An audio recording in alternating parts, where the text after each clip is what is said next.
Hello everyone, thank you for tuning in. Today we have Russ from Kings of Carlisle, KOC. Russ, how did the KOC start? Well, it started very humbly. Okay, it started very humbly. My longtime friend, a man I consider a brother, Keith Beam. We were playing some cover shows in the area where we lived, and we were DJs. But I'd always been involved in music, playing music, and I just decided that it was time to write this record. And so I said, "Hey, Keith, I'm going to write these songs, and I want you to play guitar on them." And he said, "Yeah, man, it sounds great." And so that's how it all started.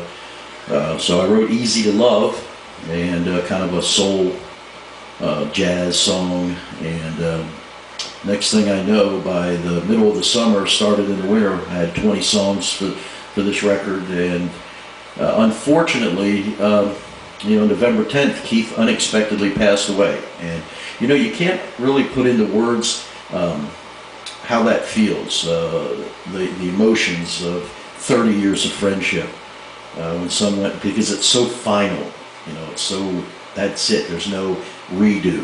Okay, it's done. But I knew that he would want me to continue, and he'd say, "Quit crying and keep going forward," and that's what we're going to do. So that's in it, basically how it all came.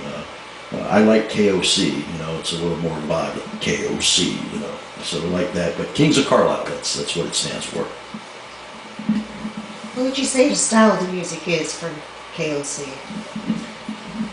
Well, the beauty of this record, and why I knew that record companies probably would not like it, but why I did like it, is that because there is no real, it's hard to define what the style of the record is. Each song is really different from the other one, and I wanted it to be that way. An emotional journey for people when they're listening. There's country crossover type songs here, country songs, soul jazz songs, rock and roll songs like "Waiting on You," "Hey Wait a Minute," "Venice Beach." It's a fun little rock song. And there's just a whole bunch of different styles kind of all mixed together. Maybe that is a style, maybe that is the KOC style. You hear a KOC song, hey, that's KOC. But you listen to this record, it's going to take you on a journey where each song is different from the other song. But that's by design. It's not a cookie cutter type record. Now we did release a teaser for Dirty Little Secret. What is that song? Dirty Little Secret's a fun song. If you look at if you've watched the video, it's about 1 minute, 1 second long, just to kind of put that out there as a little teaser for the song. So you see the smoke coming up in the screen, and the scantily clad dancing girl, and so right away you got one thought going in your head, right? But really the song is about female empowerment. The song was written about a person in a relationship that was treated more like a sex object than an actual, relationship. And so what she's saying is that this is what your fantasy is. This is what you want me to be. It's not what you're going to get, and it's not who I am. And so, your dirty little secret is out, and that's really what the song is about. But some, when they first look at it, might think it's something different, but it's really a much deeper song than what people might realize.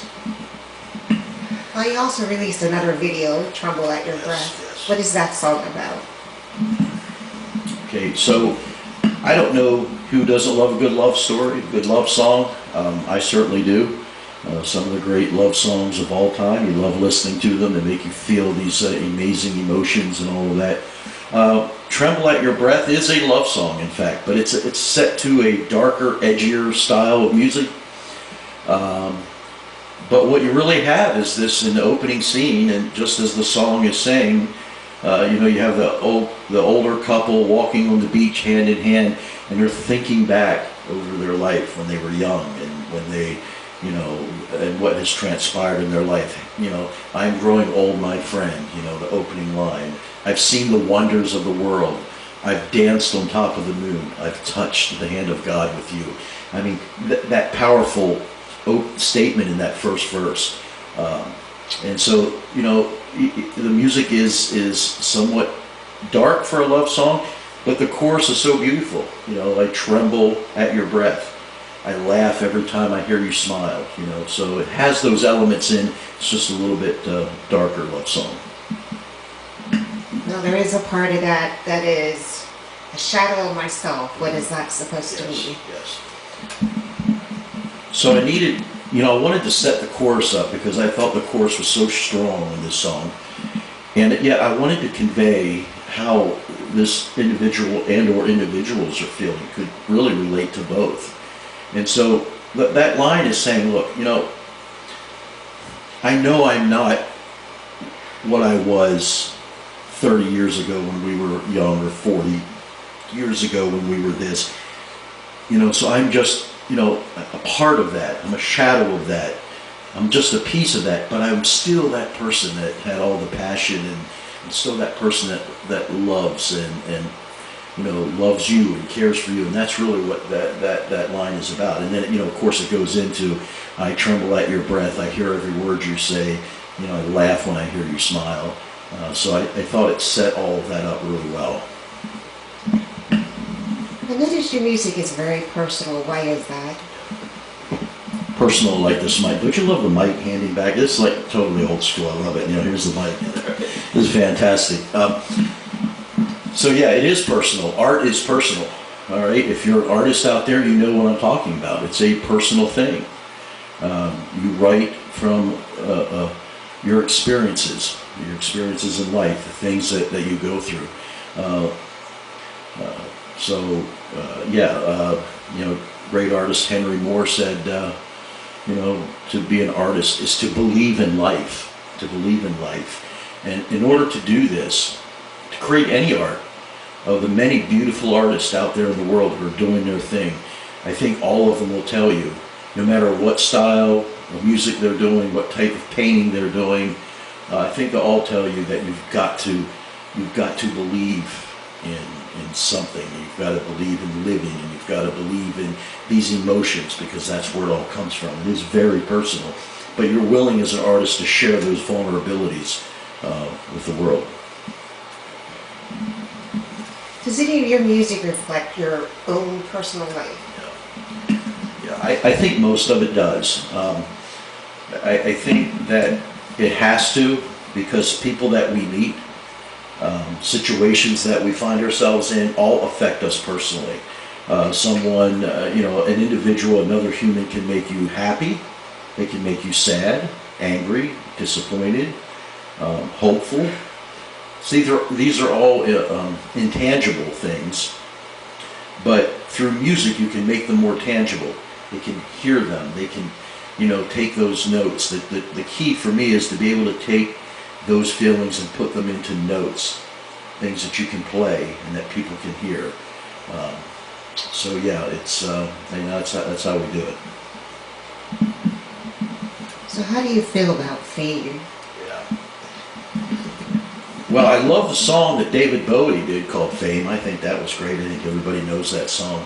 What do I feel about fame? I think fame, seeking fame for the sake of having, you know, a lot of people know you or know your name or know of you is, you know, somewhat vain in itself. I think if you're going to, I think it's good that a lot of folks in the world can know who you are. I think it's great if millions of people know your name, as long as it's something more than just the fact that you're trying to be famous for the sake of being famous.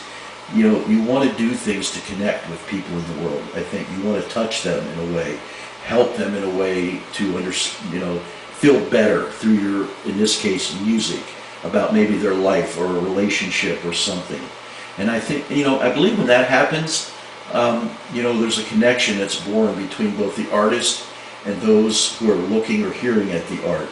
And that connection will never be broken. Once you make that connection with someone, they will feel as though you know you. If you think in your life, the people that you see on television, and you see them for years, you think that you know them. They feel like there's some, because you see them every day, you hear them, even though you don't interact with them, you feel like you know them. And so that, to me, if you can tap into that, that's what fame really should be about, connections with people, rather than just fame to be here and somebody else is here. I would not want that. Now as for the video concept, how did that happen? Well, perhaps we should switch the roles here, do a role reversal, because as I got into the recording and production parts of these songs, I started realizing I wanted some visual imagery, and so I came to you to ask for your help. And Cynthia Toombs is a great artist, does drawing, painting, hair, just any number of things, and has a great creative mind. And so I gave you the song and said, what do you got? And so how did you do that? When you listen to the music, you start seeing images form in your head. And then you take all those images and you put them together into pieces. And then you see exactly how the song is speaking to you, what you're seeing. And that's how that pretty much happens. Yes. It tells a story exactly of what you're trying to tell everyone. Yes. Now, so what is Stay Turned? So this is funny. So after we put the little teaser video out there for Dirty Little Secret, I'm looking at the end of it where it says "Stay tuned for more videos," or what it was supposed to be is "Stay tuned."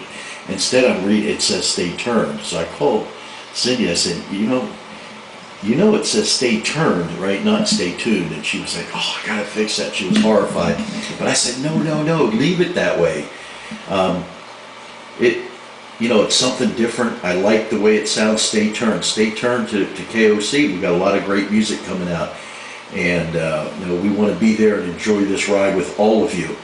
When I say all of you, folks, for all of you that have come to our Facebook page, now look, I'm telling you, in less than a month, we've seen 5,000 people come to the Kings of Carlisle KOC Facebook page. 5,000 in less than a month.